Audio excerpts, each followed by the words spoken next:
I brought one of the first tape recorders of the time to my childhood home. It was a novelty, including the fascinating world of cassettes, turning them over, checking that the tape didn't get tangled. And we spent hours recording, eject tangled, you winding, you recording, listening, you listening, rewinding again. And I remember that back then, when I was 10 years old, I made one of the most profound observations of my existence. The problem with life, I told my mother, is that it doesn't have a rewind button. You can't go back. You can't go back. Life always plays forward. It never goes back. Once a move is made, there's no going back. And each second carries its own irrevoke hatote arat. And I always say that time is our only and indisputable resource, libiata, that it's not renewable. Where did the time go? We ask when we realize that we've spent years in the wrong way, or living erratically instead. And the answer, of course, is that time went to the same place it always went.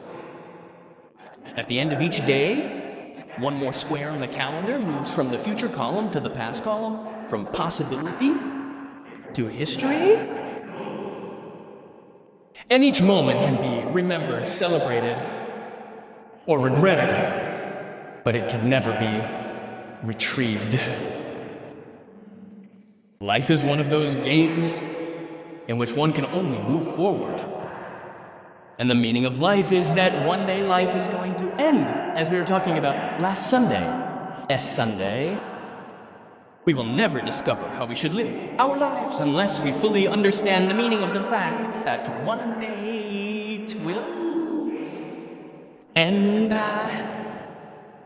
I read an article a while back that had an article title, it stuck out to me, that said, "Do your commitments match your convictions?" Because convictions have to do with our purpose in life, with our original calling. And commitments are actions or decisions made in the past that lead or bind us to some future action. So these commitments determine the ways in which we live. For example, graduating from high school, choosing a college, a career, getting married, changing jobs. Jobs. All of these involve commitments that are dramatic, they're radical. And one benefit of these major commitments is that they're easy to recognize. But we don't always think about the hidden costs of these decisions. Sometimes people buy a huge house that will require them to work their whole lives to pay for it. They may see the square footage of the purchase, but they can't see the cost of losing quality time with their family. And by the time they pay for the house, the kids have already migrated, flown, and moved on. And they're left with an empty shell for two lonely old people who sit in the living room in front of the TV and have the rest of the house to spare. However, most of the commitments to which we bind ourselves tend to be quite routine. They may not be as dramatic as buying a house. And routine commitments may seem trivial, but we can't underestimate the power that they have in our lives.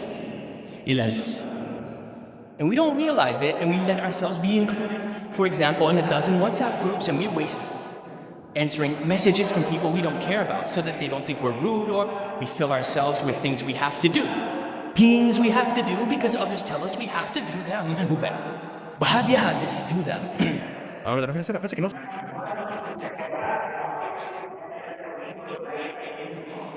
Our mother calls us and says, "Remember, it's your little nephew, Jamito's birthday. Don't forget to make a quick call or send a message when you can." There are dangerous texts that demand a person's time just as much as some mothers do. But one gets filled up with these commitments, right? That is why, when we take stock of our daily actions, there tends to be a gap between what we value and how we use. our time. The Apostle Paul warns Timothy precisely about this tendency and tells him no soldier who wants to please his superior gets entangled in civil matters. But one gets entangled without realizing it. Addictions, for example, are also a type of tacit commitment and implicit commitment, because one of the discoveries that most surprises recovering addicts is realizing how much time their addiction used to consume, be it sex, shopping, alcohol, drugs, whatever. These habits steal our lives, they drain our lives, and commitments receive most of our attention, but they are the ones that waste our lives. I insist. But because there are so many of them, and because they appear daily and individually, they seem so trivial, so small, we don't perceive the gap that begins to grow between what we say matters most to us and what we are actually doing with our lives and what we are actually doing with our lives. That is to say, the gap, I insist, between our deep convictions and the thousands of commitments that have nothing to do with those convictions that we say we have. Then, one day as we go on living, we realize that life is slipping away from us, passing by, and filling ourselves with things we don't want to do. But we do them again and again every day. They are like weeds in the lawn of life. They multiply without our permission, and without us realizing it, they keep creeping up. They envelop everything. They suffocate us. And those commitments that steal our life are not biodegradable. They just sit there, hanging around, just like plastic wrappers and styrofoam containers, hanging around and around. And no matter how important, rich, powerful, or attractive you are, the time wait for no one. Now, knowing this, that time waits for no one, why do we spend our days immersed in a web of commitments we don't want, that don't match our convictions, entangled in insignificant matters? Hebrews 12, verses 1. The writer of Hebrews 12, verse 1 says, "Therefore let us throw off every weight and the sin which so easily entangles, and let us run with patience the race that lies ahead." So we usually focus on the word sin, but we also have to get rid of the weight, those fatty things in life. That garbage that inflames us. Doesn't even nourish us, it inflames us. It inflames us. Ow. We have to make an effort to eliminate those things that fill our lives, but that offer us, I insist, nothing that nourishes us. It is the gluten of life that inflames, that weighs us down, that swells us, but doesn't feed us. And that also, by the way, exhausts us, drains us, vaporizes us, weighs us down, weighs us down, weighs us down. And this in turn creates a condition called active inertia. In other words, people tend to stick to sometimes old commitments even when we know that those commitments no longer make sense, even when they become harmful to the well-being of our soul, to our physical health, to our physical health. But I don't know how it happens. But between the cradle and the grave, our lives are filled with, I have to go and fulfill, otherwise people will think. We have to spend the party with them, because we always spend it with them, even if we don't feel like spending it with them.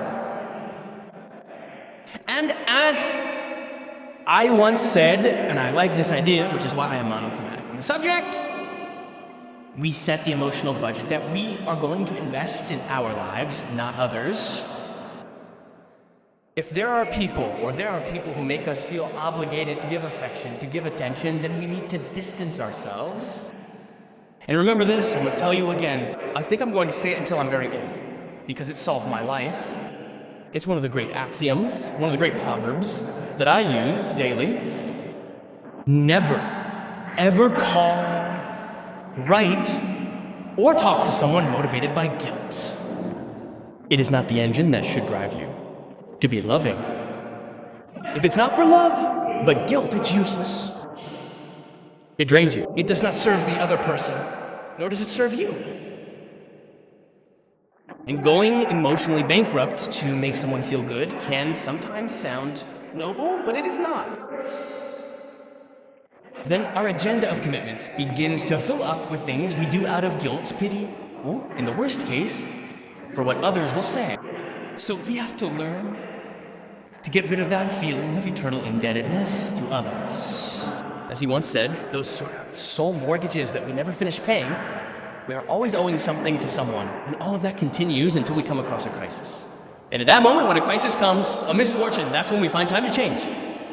That's when we find time to change. That's when we find time to change. That's when we find time to change. That's when things fall into place. A busy father who never has time for his family. Suddenly his son gets into drugs, and suddenly that busy father finds the time he needs by looking for treatment clinics and rehabilitation centers. Now he does have time. He has to make time.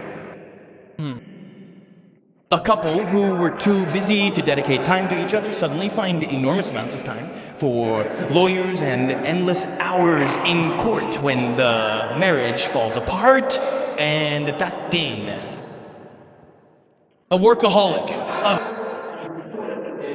performance junkie suddenly has 24 free hours a day to question themselves or wonder about the meaning of life when the little word comes up in the diagnosis from the medical laboratory: evil. And one day, of course, we will face the ultimate crisis. Our earthly life will end, and we will stand before God. Autorizada. Jesus' story about the rich fool is the story of a man who is headed straight for a crisis, like a sailor who is amazed at the solidity of his yacht a couple of meters before falling over the Iguazu Falls, the Niagara Falls. Yet, if we wait long enough, the crisis will come. Crises always come. That's why it's better not to wait for them to come to rethink the life we are living. So I have a sincere question for you. At this point, I can ask you a sincere question. Have you ever thought about where you are going to spend your last days on this earth? In what physical place? Because nobody knows how Mall is doing or where. But if we go by statistics, it will most likely be in a hospital bed. So it is possible that your final hours will be spent surrounded by apparatus, an iron bed connected to a respirator. And I have been on the line several times of arrival for many people, the arrival of the end of life, right? And the pattern hardly varies. So first I'm going to tell you what never happens in those moments. I'm going to tell you what never, ever, ever, under any circumstances, happens. I've never heard anyone say, "Dante, could you bring me my college diploma?" I would like to die hugging my diploma, because I was very happy with my doctorate. And I want to die knowing that I'm a doctor. Nobody ever said to me, "Could you bring me some of my money from the bank in cash? I'll give you the card and take out as much as you can." I want to feel the cash next to my chest so as I breathe my last breath knowing that I died rich. Never. Nobody told me, "Would you bring me my Tesla, my BMW, my Mercedes?" Because I would like you to wax it, park it in front of the hospital window, because I spent so many beautiful moments in that car that I want it to be the last thing I see before I die. Nobody told me, "Would you bring me the latest financial statement from my bank?" I asked what balance I'm dying with. I want to read it, I want to be calm before I leave. Would you go to my Instagram and tell me how many likes the photo I took a few months ago eating ice cream has? Those are definitely not the conversations that take place at the end of life. That's life. Do you want to know what people are talking about? It doesn't matter if they are evangelicals, Catholics, Muslims, Jews, Protestants, fundamentalists, conservatives, Jehovah's Witnesses, all the people who are in the last station of life, only talk about two things. Only talk about two things. They want to know two things. If they are doing well or not with their families, with their children especially, and then if they are ready to meet God. No one dies under fire as an atheist. Almost no one says, "What do I care if worms eat me?" Even the most atheists will tell you, "Would you say a prayer? Would you pray for me just in case?" Since they don't know what's on the other side of the sun, but everyone wants to know if they're okay with their family, with their children, and then if they're okay with God. And then if they're okay with God. Those are the only conversations we have in a hospital bed. What legacy am I going to leave behind? That's the recurring question. And I ask you that question. I want us to ask ourselves that question. When we look back, or when we look in the rearview mirror of our life, are we going to see a legacy that leaves us deeply satisfied? Or are we going to see a handful of chaotic days full of things that nobody cared about? So, we have to simplify our lives as much as possible. We only have one try in this life, folks. No rehearsals are allowed. And we have to choose a life with purpose. Because our last stop, whether we like it or not, our last stop possibly, no matter where you live, possibly your last stop will be an iron bed with a very thin mattress under a roof that is not yours. And near other similar beds in which strangers lie. Maybe, if you're lucky, separated by a demon, if not altogether. And I give you my word that first you will ask yourself if you are okay with your family, and if you left a legacy, not even an inheritance, a legacy to your children. And then only one thing will matter to you, and family will also take a back seat. Only one thing will matter to you, because where you are going, your family cannot go. On this occasion, you will want to know if you are in good standing with God to go home. Imagine if on your epitaph, they put the years you wasted with commitments you did not want. You would be amazed. Dazed. When I was a child, I had an aunt who also had an aunt who also had a hamster, right? That my father never let me have because he said that was like having a master rat in the house. But the hamster was a big wheel, and while it ran, the wheel moved. That was all it did. I spent the afternoons at my aunt's house, and the hamster was running and running on a wheel. The average hamster runs more than 14,000 kilometers on that wheel throughout its life, and always is in the same cage. And the same thing happens when what fills our life does not coincide with our convictions. It is a life of frantic running that does not reach any destination. Matthew 6:33, or rather the Lord in Matthew 6:33 said, "But seek first the kingdom of God and his righteousness, and all these things shall be to you." So the overarching theme is, what are priorities? Again, what is most important to our hearts? Well, Jesus has a simple recipe. Get your priorities in order, and then let the pieces fall into place. And as you do that, everything else will fall into place organically. All the other things will fall into place for you. And if it can be that simple, such a simple formula works so well. Well, if it does, we'd have to put the Bible down. Have you ever wondered if everyone has the same number of hours in the day? Why do some people seem to get more done than others? Have you ever wondered how people might look at me and say, "I don't have enough time to live," and others are doing more, achieving more, having more? I'll put it this way, if time is the monetary unit of achievement, why do some people seem to have more money than others? Than others. And I have the answer, and I'm going to give it to you. They simplify, they prioritize, and they simplify. You know what simplifying is? They ignore everything. What you could do, and dedicate yourself to what you must do. Put aside everything you could, which I'm convinced is a lot, and focus on what you must do. That's the way to connect what one does with one's calling. So, I don't know, those who devote themselves to a small life do so because they do a little bit of everything. They dabble in everything. They're jacks of all trades, as someone said, and masters of none. I was reading, I'm always fascinated by the life of Steve Jobs because of all the inventions and technology he left us, and no one managed to simplify things more than Steve Jobs. The story goes that after he returned to Apple in 1997, he reduced the company from 350 products to just 4. Wait, you know what that's like? 350 products? Making 350, saying we're only gonna make 4. That's 346. We're not gonna make any more of that.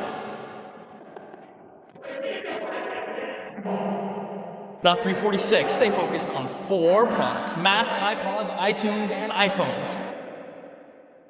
And they always have just one product to date as a novelty in the entire line that moves the rest. If that novelty always generates a mystical halo effect over the rest. It's like the flagship that makes it easier for the user to prefer Apple products. If your company doesn't know what's most important, you're going to diversify into hundreds of things, but you're never going to be good at any of them. It's like those restaurants that want to cook a little bit of everything to attract more customers, and they make pupusa for Colombians, Venezuelans. They're making corn panes for the Argentinians, and let us also prepare some tacos for the Mexicans. Well, they're going to bring a little bit of everything. And in the end, they're not the best in any dish, and nobody ends up going. Nobody ends up going. But the gourmet restaurant, which specializes in Italian pasta, specializes in Italian pasta. In meat, if it's Argentinian, even better. Or in seafood, they attract exquisite palates. Hey. And life is exactly the same. In River, I'm going to tell you one. No, I'm not secretly telling you, but it may be the first time I say it in public outside of our leadership. At River, and in the pandemic, we have learned to simplify. We have understood that the church cannot go back, at least not us. I am not making a value judgment of the other ministries or the rest of the congregations. But we have come to the conclusion that we cannot go back to what it was before, because the world will never go back to what it was before. It is like pretending, after the fateful September 9/11, to travel as we did before the attack and thinking that there will come a time when we will no longer have to take off our shoes to board a plane to go through security, or that we will be able to board a plane without going through the metal detector. It is impossible. The world changed from that day on, and the world changed from the pandemic. People changed. So we have decided, or we have come to the conclusion, to divide our board into 3. So our board into 3. At River, I told all the leadership we are going to focus on 3 things. 3 things. We divided the board into 3. A little less than Apple. Souls. That is, broken people. The Word. Preaching and baptizing people. Souls. The Word and baptizing people. 3. 3 things are all we are going to do. Unless God changes the order, of course, until Christ comes. Or until it is our turn to lead. There will be other churches that focus on small groups. We celebrate it. Consolidation, we celebrate it because it has to exist, because we all form one body in the manifold grace of God. Others will have cell groups, other prophetic empowerment congresses, concerts. But we are going to focus on 3 things. Souls, the Word, and baptizing people. They keep asking us what other activities they will have and if they are going to hold meetings for this and meetings for that as well. And we have decided that we, in our case, will not be an activities club for bored people. We are going to make a search squad specialized in rescuing broken souls, people. Not because we are the best, because that is our assignment.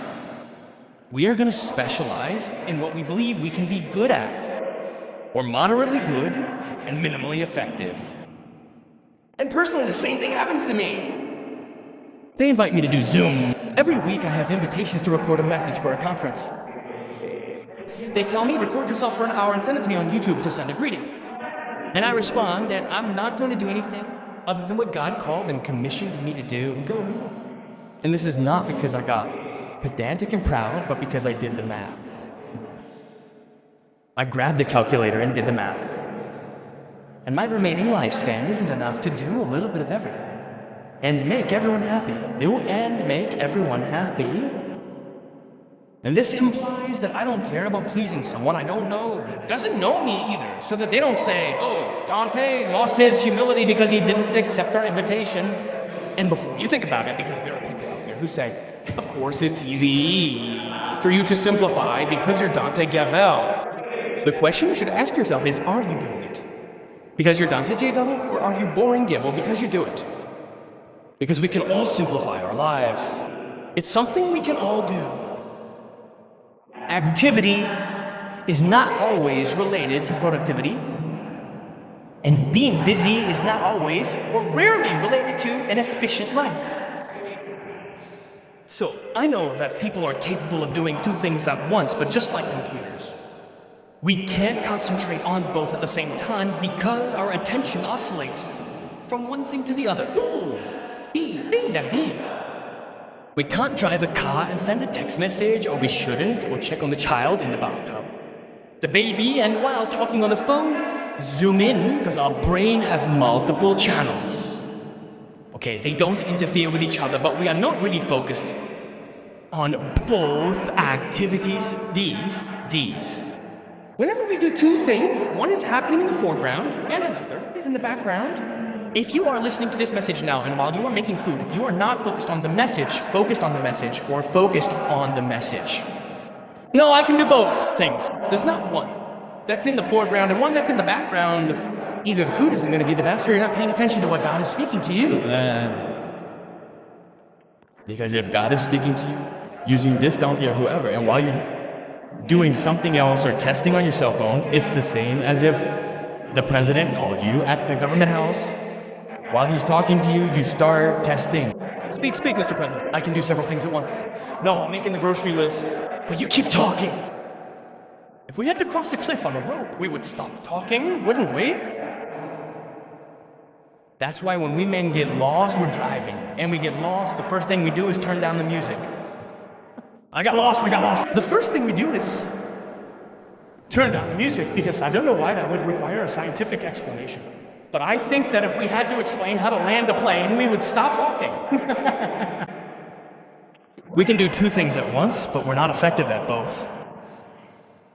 We all want the surgeon. Don't get distracted if you operate on us. We don't like to think that the surgeon is making an arugula salad while he's operating on us. Or that the airplane pilot is texting his girlfriend while the plane is taking off. We don't want them to be severely punished and do something like that. Then do we not value our own lives in the exact same way? Your assignment in life is not important enough to require concentration. I'm going to tell you this just once. He who has ears, let him hear, as the Lord said. If you have concentration, because there are people who say, I can't concentrate. Yes, but you don't have priorities. Yes, you have concentration, but you don't have priorities. You're going to have a lot of excellence, but you're never going to move forward. On the other hand, if you have priorities but can't focus, you know what you have to do, but you're never going to finish. So what matters most in life? Well, if anyone can give us a lesson on what matters in life, it's David's son, Solomon.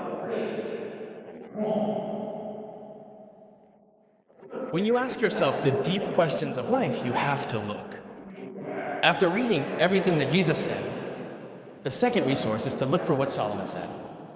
Solomon searched for that, something with frantic abandon, and then recorded his intellectual or archaeological findings of the soul in the book of Ecclesiastes. Ecclesiastes writes 12 chapters of an intellectual free-for-all about what matters and what doesn't in this world. It's like he does the practical homework for you. He writes the thesis for you so that you don't have to go around suffering. Stop suffering, Solomon. And Solomon's reflections on sometimes they seem to offend, but they are blatantly sincere. If you want to hear from someone who has been through it all, it's Solomon. So I invite you to sit at the feet of the wisest man in the world and listen with me. First, in Ecclesiastes, and as it should be, Solomon mentions physical health. Good health offers you a better quality of life, no doubt. You've always had good health, you're probably already taking it for granted. But talk to those who haven't, those who have gone through COVID during this season, and they will tell you what it means to have air, to breathe freely without assistance, without being in your travail, In Ecclesiastes 1, Solomon gets to the point and says, generation passes and generation comes, but the earth remains the same. No one remembers the first men, just as the last ones will be remembered. They will not be remembered among those who are to come after us. So Solomon comes to the following conclusion. He says, whether you're in great health or you're in poor health, the end is the same for everyone. We'll die and the world will go on. As we mentioned 2 Sundays ago in the message, the last train home. Then Solomon mentions education. Well, the guy was known for his wisdom, for his dialectic, for his intellect. No one knew more than he did in the world of the 10th century BC. So Solomon says, I devoted myself to exploring and investigating with wisdom. Everything with wisdom, everything. Under heaven.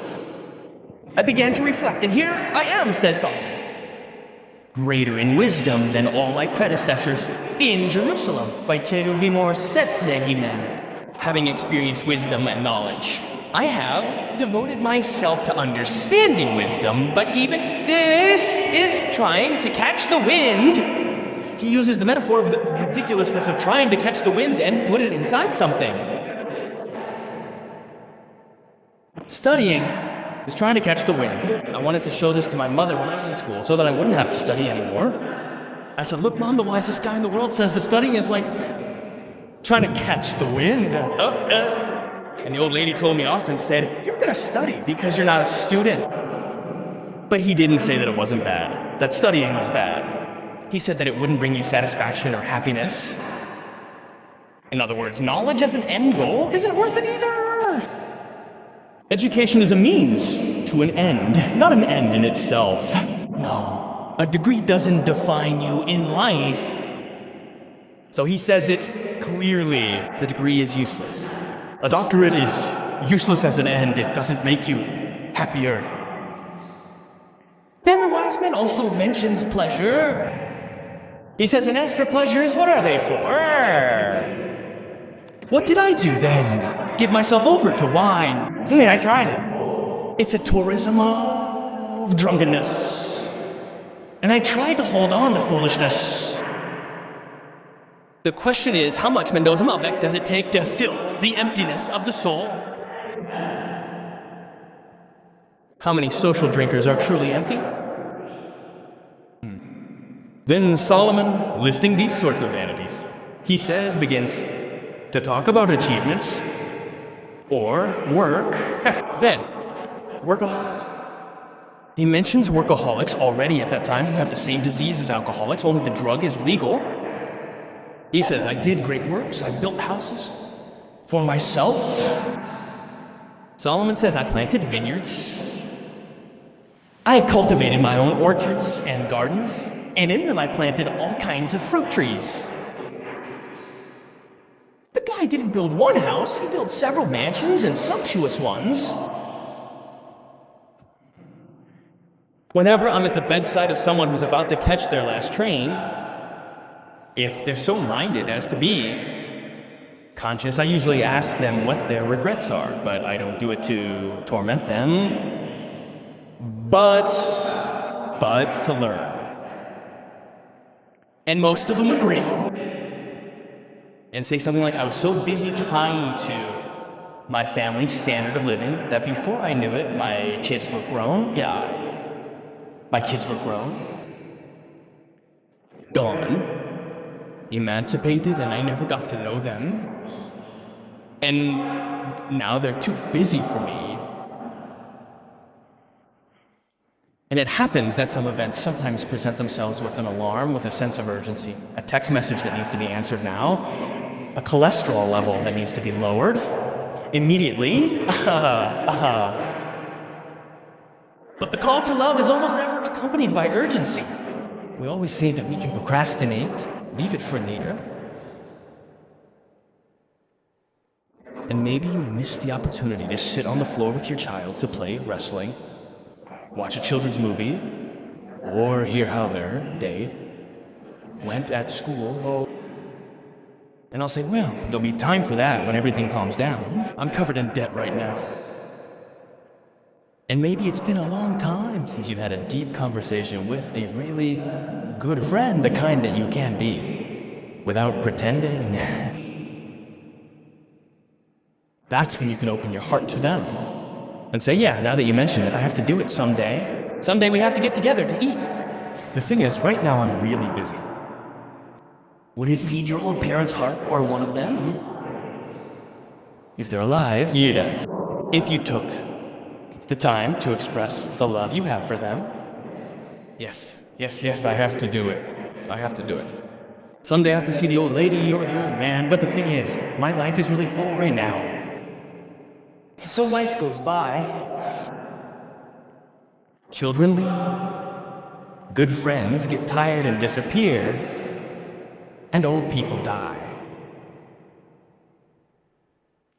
Do you think things can be recovered? Or do you think that moments can be recovered, like rewinding moments, like telling a story to your 5-year-old child before putting him to bed? You think a 6-year-old's birthday party with imaginary friends is the same as your 17-year-old's birthday party, which is the same?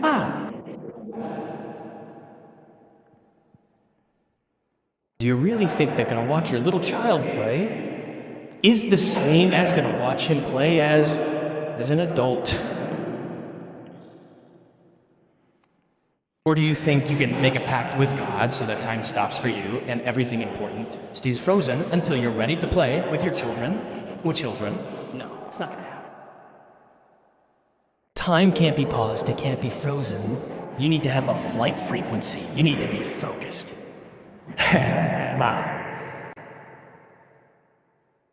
Otherwise, you're gonna buy the house and lose your home in the process. You will have savings and you will have good credit. For what? To pay the child support that the judge orders for your children. So, on social media, there are people who love you for what you do. On social media, there are people, I don't know if they love you, who like you, perhaps hypocritically, for what you do, what you say, or what you show. Your children love you for who you are. Because if you are a bad father, I assure you that you can't fix it by being a good grandfather. No matter how good a grandfather you try to be, you lost your only chance to be a father. You can't rewind.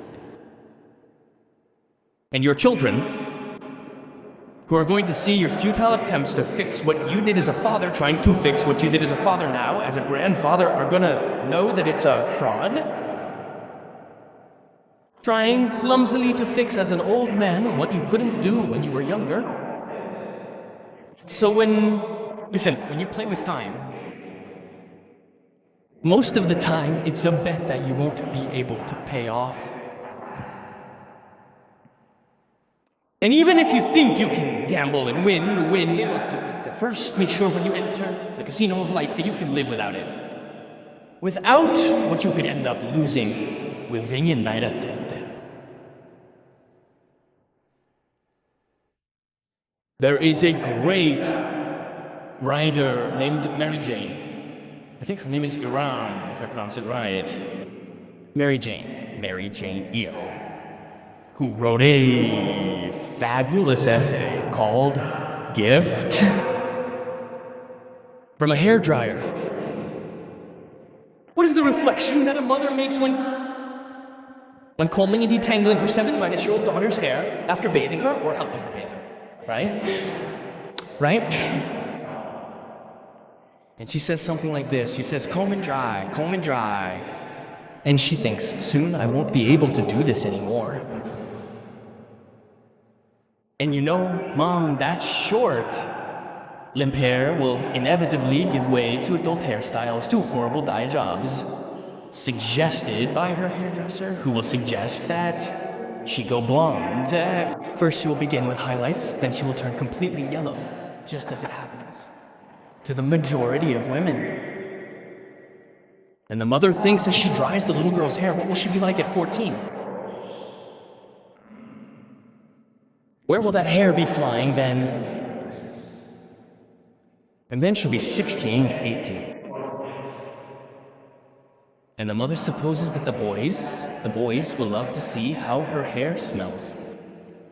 And some of those boys will feel the hair on their faces, and one of them will marry her, and her hair will be perfect under the veil on the wedding day, and then her hair will be spread out on his pillow. In Tillo. And the mother thinks, I hate that idea. And as she dries her hair, the little girl thinks, where is that boy now, who is also a boy? What if he will love her? What if he will take care of her? The mother ends up concluding that they will grow old together. The brown hair will turn gray. The mother will no longer be there. And then the little girl will be gone too, because that's life. And all the tears in the world deny her little eyes. For a second, as she turns off the hairdryer while burying her face in the little girl's warm hair, as if she could, seal that moment, so that time wouldn't affect it. But she can't. Ladies and gentlemen, time gives no respite to anyone. And as I said, it doesn't have a rewind button. We can watch videos of our children when they were little, remember and laugh 1,000 times, but it won't bring them back. That's why let's continue with Solomon. Solomon continues searching for the meaning of life, and of course he also mentions wealth, right? Because he was a rich man, he was a magnate. As Solomon says, I acquired male and female slaves, and I had servants and cattle in abundance, and a salty better or greater herd than all who were before me in Jerusalem. I accumulated gold and silver, the treasures of kings and provinces, a banquet for male and female singers. I like that part because we skip over it, but Solomon says, I acquired singers. You see, many of us can save up a lot of time sometimes to go to a concert. Solomon went and bought himself a band. The guy hired the best musicians to give him concerts morning, noon, and night. He hired Luis Miguel as his employee. He hired him. Luis me said, come, Mickey, sing for me. Oh, and then Solomon also mentioned sex. He says, I enjoyed the pleasures of men. I made my own song. There is. In Ecclesiastes, he said, I'm going to see what it's like to have women to choose from. The Bible records that he acquired 700 wives who were princesses and 300 concubines. He was married to 1,000 women. Here comes the easy joke. If all the women had mothers, he had 1,000 mothers-in-law. Poor man, right? How can you not reflect that way? If he could make one woman happy, it's hard for you to imagine making 1,000 happy. It would take him 3 years to spend a night with each one. That's if he had sex every night. 3 years, until he had turned it all around. The girl would come and say, but Solomon, nothing will happen today. I'll take care of you in 3 years. The Bible mentions that all those women made his heart perverted. More sex did not make him happy. And the wise man adds, I became exceedingly great, more than all who were before me in Jerusalem. Sure, by the world standards, the guy had it all. He was a rock star. He was the Tony Stark of his time. Yes, a likable playboy of the land. On the land. A attractive, almost an Argentine. No, just kidding, just kidding. And Solomon says I had no desire to my eyes, nor did I deprive my heart of any pleasure, but I rejoiced in all my cares, and knew that they were vanities. I considered all the works and toil of my hands and all the futility. Vanity, chasing after the wind. I gain no profit from this life. The wisest man said it. And my dear, Solomon played by the rules, and the end of his hedonistic experiment was a failure. And in my opinion, my humble opinion, I believe that the Bible records this Odyssey. I insist hedonistic of Solomon to avoid wasting our lives as he did. That's why Solomon wisely writes these profound words in Ecclesiastes 12 with incredible lucidity and also with a hint of irony. Solomon says, remember your Creator in the days of your youth. Do you remember? Before the days come, what? Years. And the years come when you say, I find no pleasure or delight in them. He encourages us to serve our Creator before we grow old. And then he describes, because the book of Ecclesiastes is incredible, how Solomon describes all of old age. He says one day he uses metaphors far superior to what Gabriel Garcia Marquez, Paulo Coelho, Julio Cortázar, Jorge Luis Borges would have written. Jorge Luis Borges would have written. He uses a metaphor that is very poetic, but at the same time, it is very easy to misunderstand what he is talking about. He says, one day the watchmen of the house will tremble. He is literally describing the elderly who tremble when they walk in. He says the men of battle will hunch when their backs are bent, and so we walk without realizing it, and our shoulders droop, and he continues to add the decrepitude and la decrepitude of old age. He says the grinders will stop because there are so few of them. The grinders. In Argentina, we call them the dining room. He is describing the grinders here. He says they are going to stop because there are so few. Here, he describes the loss of teeth as the years go by. The time will come when your wife will say, I'm going to brush my teeth, old man. And you will tell her, since you're going, brush mine. And Solomon adds, and those who look through the windows will go out, because those are the eyes of the elderly, you see? That's where we all go. Where we start paying for it with cataracts, stigmata, prescia, or other illnesses that come with old age. Dista.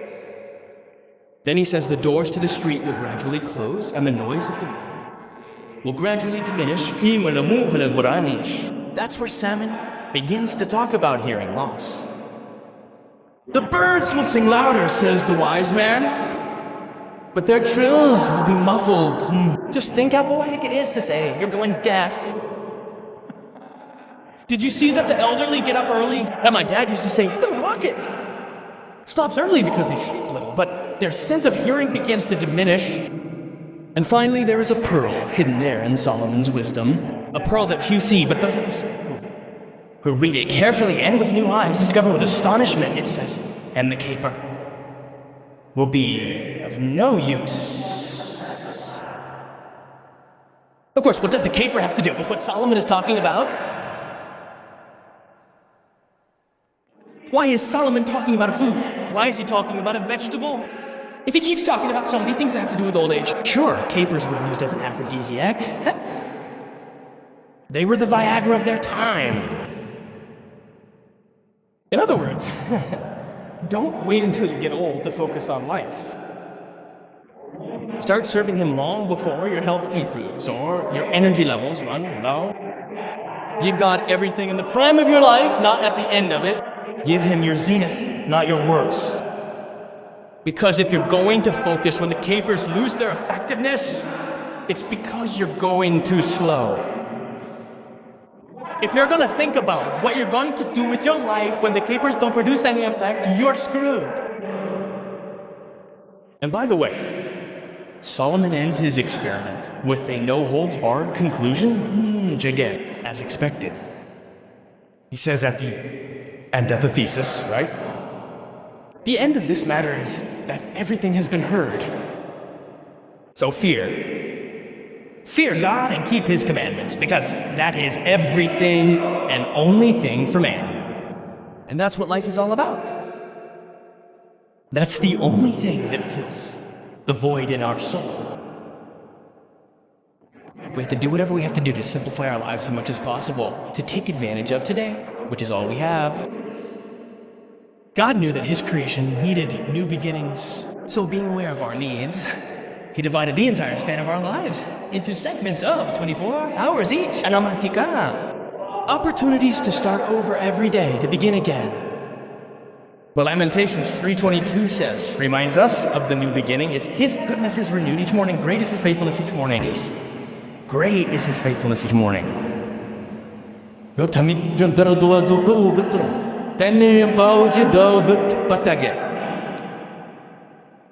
we could live our whole life over again, what would we do differently? I think about it periodically. Well, maybe we could avoid the mistakes that cost us years of suffering. We would choose our friends wisely. We could avoid the potholes that caught us off guard. How many of us would say, chew? I could really use a new chance at life. Well, every new day, God gives you a new opportunity. The Lord says to you, I thank you every day. Let's begin anew. That's why God gives us life in 24 minus our increments. As David said in Psalm 30, if there is weeping at night, there will be shouting in the morning. So call it a day and call it a day. Go to bed today, Sunday, saying that's it. I did all I could. And no doubt there have been, I suppose, absurd errors. Forget about them as soon as possible. Tomorrow is a new day. Start it off right, with serenity and such spirit that the childishness of yesterday cannot mar it. There's a story that I once told the congregation here that I like to remember and tell over and over again. And I think it's one that I'm going to tell even when I'm old. When I'm much older. A man and his family were working a small farm, right? Okay, if someone comes and buys a gallon of milk, another few eggs, another few corn, and that's how the customers start consuming what the farm had that day. And finally, in the middle of the afternoon, a lady comes and says to the farmer, can I have some eggs? The farmer says, no, I have nothing left. Come back tomorrow for more. Because that's how it works on a farm. Chickens can only lay a certain amount of eggs per day. They can't be brought in by truck. Cows only have a certain amount of milk per day. Got more. The farmer usually says, I can't lay any more eggs today. A phrase that we should put in a little box. I've already laid all the eggs I can lay today. That's it. I can't lay more eggs than I laid today. That's what the chicken would say.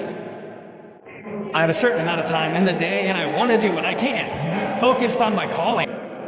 So, when the day is over, we have to learn like this. Come back tomorrow and I'll have more. Tomorrow I'll have new energy. And you can also say, tomorrow I'll have what I need to have. So do not worry about tomorrow, for tomorrow will worry about itself. Tomorrow brings its own troubles. Each day has enough trouble. And my dear, this is the most important ammunition of all. Because I assure you that you will never sink under the burdens of today's crisis, because God does not allow more burden than it can bear. But if you add tomorrow's crises to today's crises, it will exceed your limit and break you. Have you ever tried to carry several bags of groceries at the same time, coming from the market, wherever? After having to clean up the milk on the sidewalk, you will have learned to make 2 trips instead of 1. And Jesus tells us to take today's bag and make another trip tomorrow. But living in the present is an art. Not everyone lives in the present. Hey, I've been doing the math now. I started living in the present 4 or 5 years ago. Do you know anyone who was never there? Because his eyes are always focused on what he's going to do, on what's next. And I tell him, wow, how nice, how visionary. Yes, but if he doesn't live for today, what good is tomorrow? I was a fool, a clumsy person who missed my own events. Today, I'm showing the videos of the Combaga Super Clásicos at the River Stadium. We went to the River Stadium in Buenos Aires 3 times. Boca, I don't know, Jalisco, the unique stadium. Velez and I missed them all. I wasn't there. Let me say, how weren't you there? You were gonna say, I went, yes, but I was thinking about where that next thing was gonna take me, and I missed out on enjoying the moment.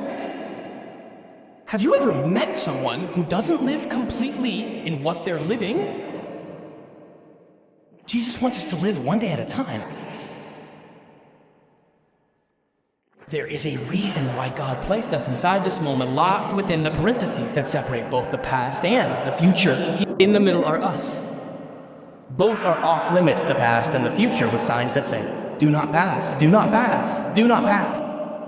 The past is closed, my old man, and the future is under construction, but today, you have what you need, and as your days will be your strength, says Deuteronomy 33, verse 25, as your days will be your strength, strength. People tell me, I don't know how I'm gonna cope if something bad happens to me. Look, I'm not minimizing your crises.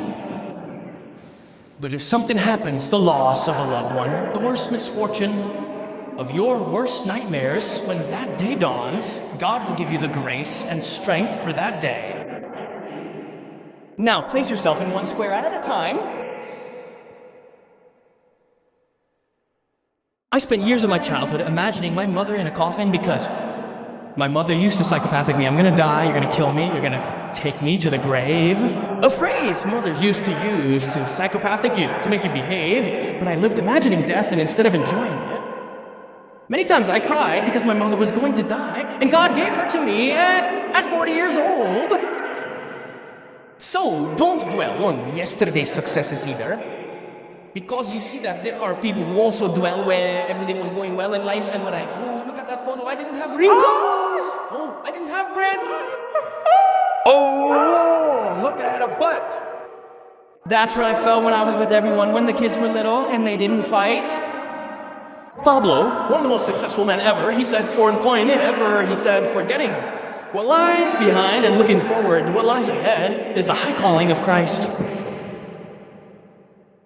Paul could have sat in that prison and clung to an old scrapbook of his memory and much less dwelled on yesterday's disaster. Because one thing is certain about yesterday, it's over. It's over. It's out of reach. There's nothing you can do about it. Sometimes we record videos of a game and you find out we lost. Your team lost, and watching that video is a cruel thing when the team doesn't win. No matter how many times you replay it, we lose. And something inside us thinks the game is going to be different if we play it again with faith, but once the whistle blows in real life, you have to let it go. You have to let it go. We're out of the cup, the Tano said when. Maradona says, well, we're out of the cup. We're out.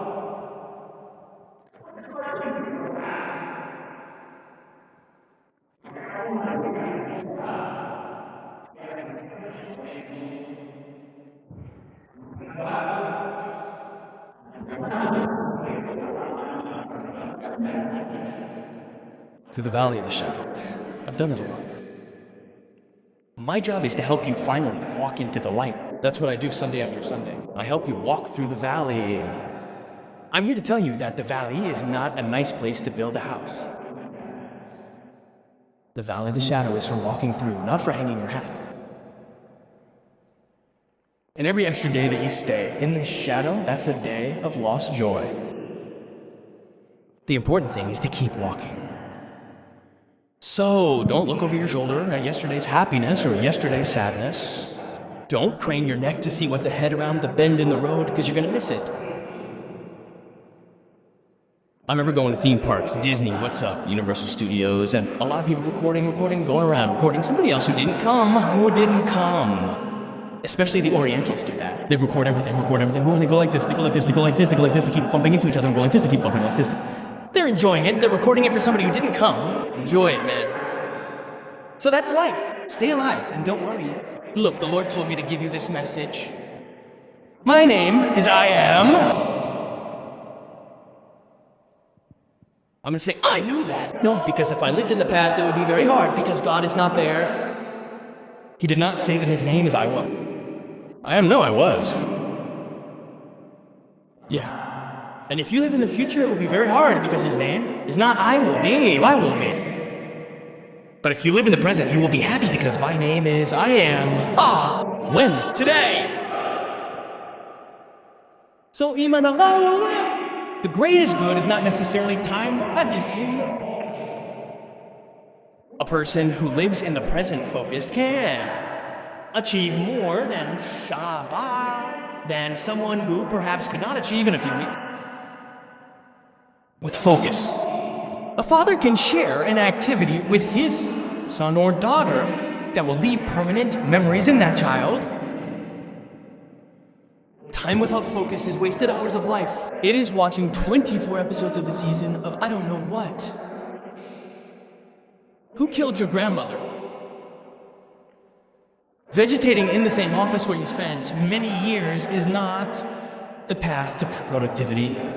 The passage of time will make us all older, but that does not mean that it will be more fruitful or wiser. I know there's some out there saying, well, God doesn't look at results. God is going to evaluate our faithfulness. Really? What is faithful about wasting our precious provisions of time that God has given us on something that leads nowhere? How many people have spent 30 years in a dead church? Hey, do you get the messages? No, they're boring. The presence of air. No, the truth is that you don't feel anything. Why do you stay? No, it's because I'm faithful. I laid a brick. I grabbed a brick and ordered someone to move. What good is faithfulness if it doesn't accomplish anything? I've seen some who have been in a job or in a ministry for years and the fruit is scarce. I'm not talking about numerical quantity, I'm talking about the fruit. And I've seen others who in a short period of time have cultivated extensive gardens, obtained a healthy production, abundant harvests. What's the difference? It's not just time, because time passes for everyone. It's focus.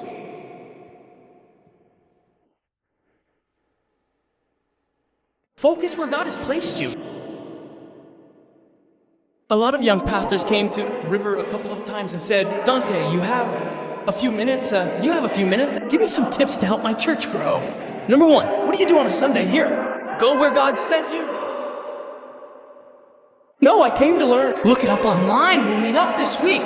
Don't give up. Who did you leave behind in the church that God entrusted to? Hey, I left a young man so he could gain experience. With that focus, man, how are you gonna grow?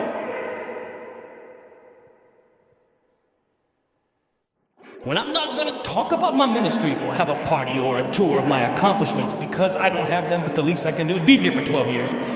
Never miss a beat, because if I don't have focus, there's no growth. Even when there's a guest, I'm there as the host, because if not, the guest is like a replacement, like me inviting you to my house and saying, come to my house, help yourself to something in the kitchen, I'm gonna take advantage of it.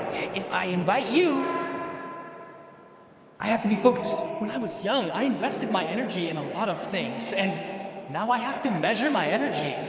I have to see where, because I have less and less, which is logical. I have to see where I invest my energy, and that can sometimes be the most important decision I'll make in a day, because if I'm not careful and conservative, my energy reserves are wasted on useless activities, on some critic. And let me clarify, because I think I was asked yesterday on social media, I'll clarify something I've learned over the years. Critics are like the poor people that Jesus mentions in the Bible. You will always have them with you. But they are not like that because they are bad, selfish, or because they are needy, they are immature. The truth is that your schedule cannot be managed by crystal believers who get offended easily because you didn't reply to their text, because you didn't tell them Happy Friendship Day, and I feel a burden in my heart. It is our responsibility to say when enough is enough, because people's needs will never end. If you don't set a limit, they will squeeze you. So you have to say, okay, that's it. Because if you don't, they never will. And no matter how much they love you, no one is going to control your focus. No one is going to take care of your personal health. No one is going to take care of your personal health. No one is going to watch over your emotional health. So you're going to continue to be unfocused, wasting the oil that was given to you without energy. And one day, when you end up in a hospital with a heart attack like many ministers or exhausted by stress, those same brothers who trained you are going to tell you with the face of an anointed sheep, oh, you should rest, Pastor. You have to take care of the temple of the Spirit. So you can base your life on expectations of others. And it's a shame that that clarity comes with age. It's a shame. I say, why? Why am I learning this now? Why didn't I know this when I was a kid? What a waste! Gabriel Garcia Marquez wrote a beautiful poem that apparently comes from the mind of a puppet o marionette.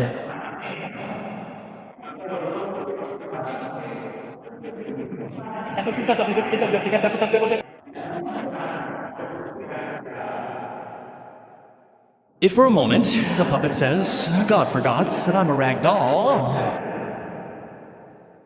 and gave me a piece of life, I would make the most of that time. And probably wouldn't say everything I think, but I would definitely think everything I say. I would value things, not for what they're worth, but for what they mean. The puppet continues and says something like, if God were to give me a piece of life like humans, I would prove to men how wrong they are to think that they stop falling in love when they get old without knowing that they grow old when they stop falling in love. Where they stop falling in love. Where yes, estoy. And I would give wings to children, but I would let them learn to fly on their own. I would teach every old person that death never comes with old age, but with oblivion. And there is a fragment that I put in a book called Love in the Time of Facebook Times. A fragment that I always liked from this line, Acte Amadas Mahensis, which says, if I knew that these were the last minutes that I would see you, I would say I love you, and I would not foolishly assume that you already know. I know that there is a tomorrow and God will give us another chance to do things right, but in case I am wrong, and today is all we have left, I would like to tell you how much I love you. And as Marcus says in his poem, when we are teenagers, we think we can do anything, right? Right? And we do.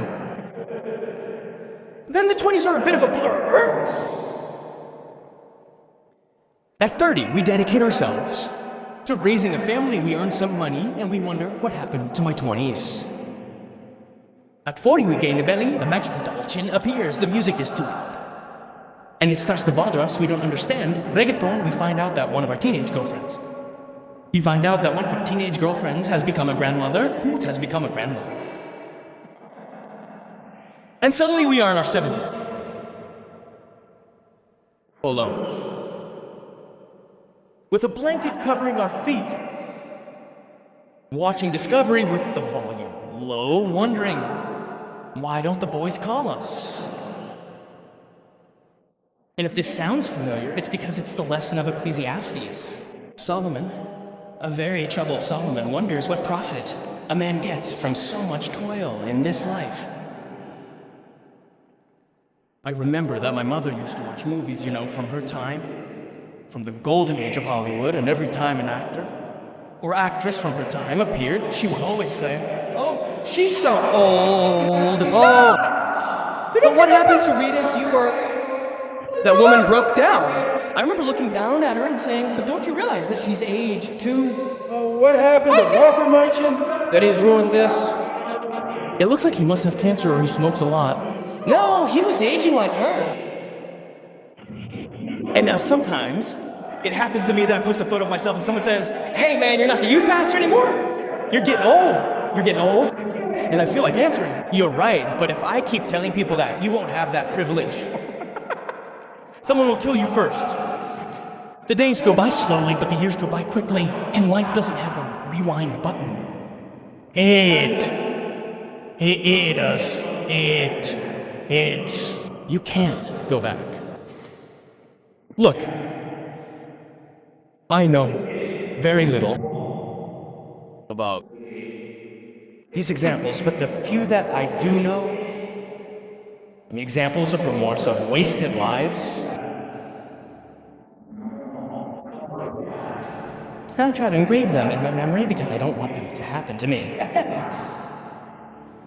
And of all the stories Budum, it was not the greatest one that's very dramatic, which is the life of the great Scottish essayist, and Thomas Clearly, I don't know how to say it. I always have trouble with surnames, especially these ones that are difficult. But he's an author that I've read. He wrote eloquently, right? Thomas was always one of those authors who wrote in a passionate way, you know, that you get into his books and can't put them down until the last chapter. The writer had married his secretary, Jane Welch, extremely intelligent, attractive, who continued to serve as his secretary after their marriage, continuing to help him. Well, sometime after they were married, James became ill. And Thomas was deeply dedicated to his work. And apparently did not notice much about the poor health of his wife, the woman of his life. He was absorbed in what he did, and allowed her to continue helping him, working. But she had cancer. And in time, the metastases advanced, and she was bedridden. And although Thomas truly loved her, he realized that he did not have much time to devote to her, nor could he give her much attention. Us. He did hire a nurse, but he continued to work. And after a few years, Jane died. The day of her funeral was rainy. They carried her body through the rain and mud to the churchyard, to the Pantheon, in order to bury her. And Thomas returned to a house that suddenly seemed terribly empty to him. He climbed the stairs to Jane's room and sat in the chair next to her bed, the chair that he had very little time for, and noticed that her diary was propped up on the nightstand next to the bed. He picked it up and began to read. And across an entire page, she had written a single line. Yesterday, Thomas spent an hour with me, and it was like touching heaven. I love him so much. And for some reason, he had been too blind to see a reality that was now being revealed with, I insist, overwhelming clarity. He had been far too busy to even realize just how much he actually meant to Jane. Then he thought of all the times he had been absorbed in his work and simply did not notice her, did not see her suffering, did not perceive her love. Thomas turned the page of Jane's diary and read the words that would break his heart and that he would never forget. It said, "Today I listened all day from my bed, listening for the sound of the front door. But it is very late, and I suppose that today Thomas will not come to dinner again." He read a little more, and then put it back on the table and ran out of the house. Some friends found Thomas back in the cemetery, in the church vault, kneeling in the dirt next to her grave in the rain, covered in mud. His eyes were red from crying, tears were streaming down his face. And he kept saying, if only I had known, if only I had known how to moan. After Jane's death, Thomas made little effort to start writing again. The historian lived about 15 more years, but he said that he was tired, bored, and somewhat reclusive. He ended with a sentence. He never wrote another book, but on a piece of notepaper he had on his desk, he wrote a sentence that Julio Iglesias later made popular. This sentence was written long before the Spanish singer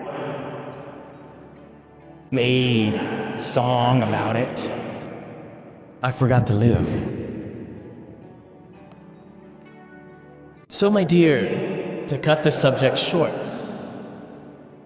remember that not all those who have died have really been alive. So, if I were you, if I were in your shoes, I would make sure that when it's my turn to leave, death surprises me alive. Let's pray. Father, I have preached and transmitted to this army of champions, to this cradle of leaders, what I believe you have told them to tell them. And I have said each word with surgical precision, without trying to add or take away from what I believe you have placed in my heart. I can feel the Holy Spirit reaching where I cannot reach because I have spoken to the intellect of all these people, but you have reached their guts. How much the Lord loves you, my dear. How much He loves you, princess. You can't imagine how much He could not love you if you are sculpted in His hands. If He didn't love you, He wouldn't speak to you like He does every Sunday. I pray for all those on the other side who are going to redirect their lives, focus, simplify, make their lives minimalistic, to match their convictions with their commitments. I pray that God will give you that wisdom, that He will gift it to you at whatever age you are. I pray for the elderly, for the old people who are listening to me, for our dear old people. My grandmas and dads are old, but God knows with what heart I say it. Our dear grandparents, whom we honor over and over again from here. I pray for those who have not yet reached the point of beginning, of finishing. It does not matter what moment in life you are in. The Lord tells me to tell you that this word is for you to change your priorities, to change the organization chart of your life starting today. I pray that the Lord will bring peace and tranquility to all continents, to all the people who are watching me from all over the world. I pray for those who are once again in seclusion, in quarantine. For those who are wondering over and over again when the pandemic will end. Regardless of when it will end, I pray that the glory of the Spirit will bring and tranquility to your being. And those who now say, Lord, I would love to meet you. I want to invite you to accept Christ into your heart. It doesn't matter, I insist, if you are an atheist, a Jew, a Catholic, a Muslim, a Jehovah's Witness. It doesn't matter if you are an Adventist by heritage, or even if your parents are Christians. The Lord tells me to tell you that today you can make a personal decision to say, Christ, come into my heart. Save me and my family. Do you really want to be saved? Do you really want to have a life that leaves a legacy? Do you really want to leave a mark so that those of us who survive you will know that you have been here? Then you need to receive Christ into your heart. Say with me, Lord, come into my life. Come on, say with me, forgive my sins. And write my name in the book of life. Amen. And that's it. There's nothing more to it. If you're here, I would like to be baptized, we baptize you. Since the Lord loves you, how could He not love you? I perceive and sense that there are many people on the other side with tears, and that is wonderful because tears drain the pain from the heart and we have to let it come out. Cry like a man. Come on, man. Cry like a real woman. Because after all, tears are not the property of any gender, but rather they are a gift from God. And the tear ducts are in the eyes precisely so that people see us cry and know that we are cleansing ourselves, that we are healing ourselves, that we are draining ourselves, that we are draining ourselves. The Lord loves you. I pray for all those who from today will understand and comprehend that life does not a rewind button. Amen. My dear, my beloved Ms. Hukumo, thank you for being there. Thank you for being faithful. Thank you for praying with us as Search Squad in combat against the invading ranks. Thank you to all of you. That on the other side, they continue praying, they continue interceding, and of course, thanks to all the people who are waiting for the reopening of River. This is going to be a party. The Word of God will continue as every Sunday, and also everything that comes, because, gentlemen, it is all or no one. Is there another way? I'll see you next Sunday, God willing, already in the final stretch, firm as a bear's heel. May the Lord make his face shine upon you, and we will meet, God willing, in 7 days here again in this broadcast of River Arena for the rest of the world. Weddings for the world. Bye, may God bless you.